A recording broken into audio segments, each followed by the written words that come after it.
You can watch the best parts of this series at MedCircle.com. Depression in older adults is often mistaken as a normal sign of aging, but this couldn't be further from the truth. Mental health issues in the elderly hide in plain sight, yet there's a 75% rate of full recovery when they're actually diagnosed and treated.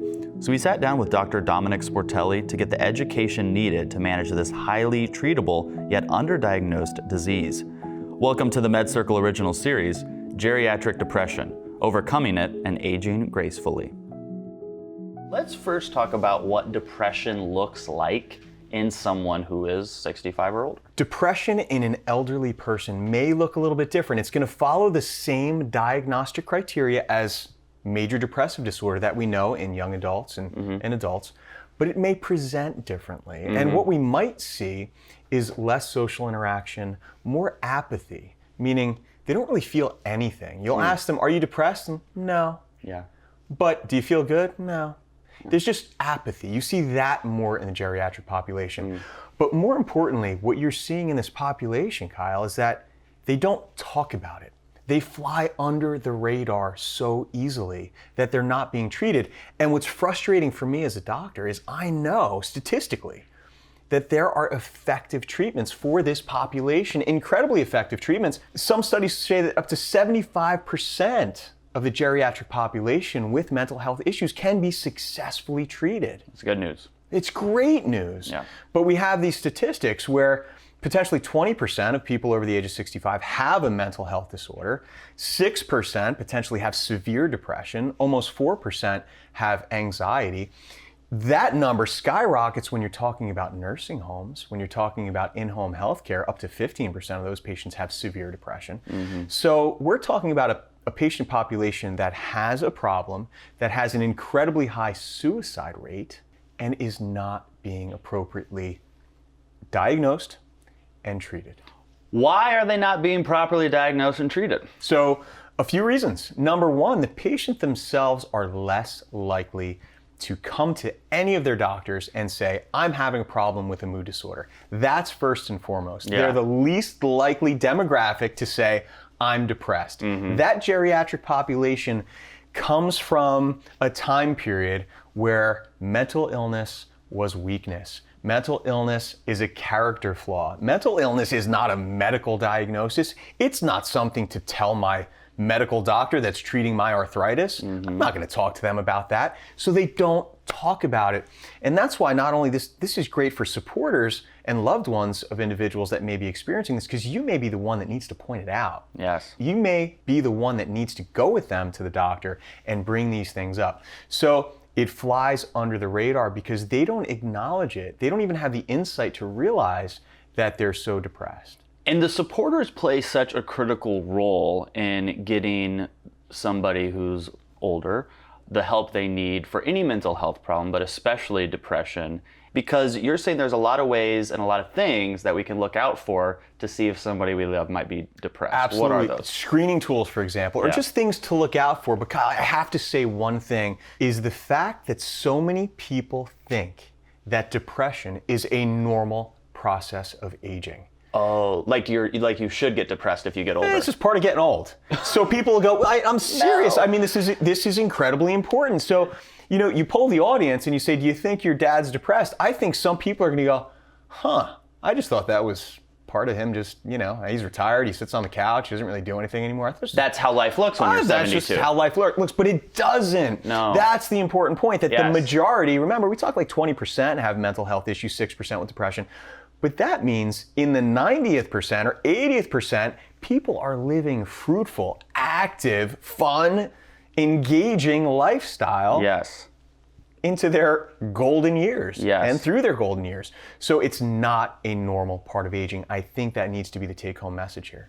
In our series, Dr. Sportelli goes in great detail with actionable, simple, effective steps to help you if you are in the older demographic suffering from depression, or if you know somebody who is. He goes through the causes, he goes through how to find the right treatment and the right provider, what those treatment options look like, how to know if it's working or it's not, and what supporters can do to help themselves while they help the person they love. One of my favorite parts was the education you provided on the medications out there, and we can't give them the entire look behind the curtain on that because it's very lengthy, but this part really was interesting to me, so let's take a look. There are different levels of medication. So the SSRIs, the SSNRIs. Yeah. And I'm gonna throw in some more. Okay. I'm gonna throw in some more. I'm gonna throw in a medicine called Wellbutrin. Yes, I've been on that. Wellbutrin, it's bupropion. Now that works on dopamine. So another neurotransmitter, right? So we're talking about serotonin, norepinephrine, dopamine. Dopamine's kind of a feel-good reward chemical, and sometimes in the elderly population, Wellbutrin works very well.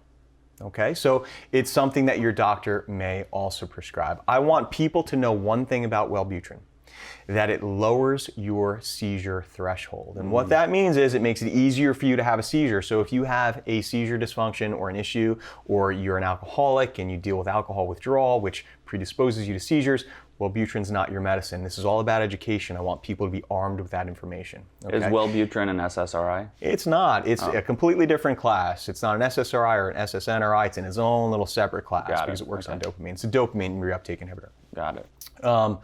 So you have Wellbutrin. Now, in some cases, we will use, in the geriatric population, we will use medications for their side effects. As strange enough as that sounds, there's an antidepressant called Remeron, which through the course of history of using it, we've realized, wow, this makes people really tired and hungry. It works on depression, but wow, it makes people tired and hungry. So guess what? If a patient presents to me, an elderly patient, and says, oh, I'm depressed, I don't feel good, I can't sleep, and you know what, I don't want to eat. Remeron it is. Hey, that's perfect. Because we're going to stimulate their appetite and we're going to help with their sleep. So sometimes doctors will use the side effect profile of a medicine, like Remeron, to treat the depression. So I just want everyone to be aware of the classes, the SSRIs, the SSNRIs, the dopamine agents like Wellbutrin, and ones like Remeron, which are also in a class of their own.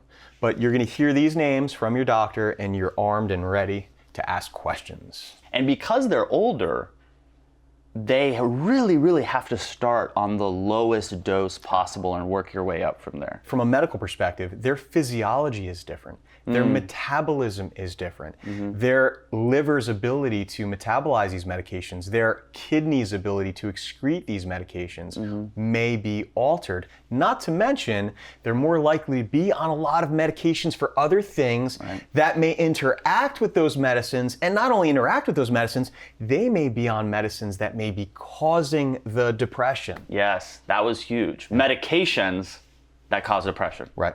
Wow. Really important information for people to know. When someone watches this, how will they feel at the end? I hope, not this video, the series. I hope that after they watch this series, they feel empowered and educated enough to have, I call it, to have ammo. To go to your doctor and ask the right questions and get the right answers based on your foundation of knowledge, and to help your loved one, because that's what it's all about. Well said. It's easy advice. It's simple to execute, and it can make all the difference in the world. I'm Kyle Kittleson. Remember, whatever you're going through, you got this. Thanks for watching. Your next step is to go to MedCircle.com and finish watching this series. There you can also access other series and get actionable advice and simple explanations. Continue your mental health journey at MedCircle.com, and I'll see you there.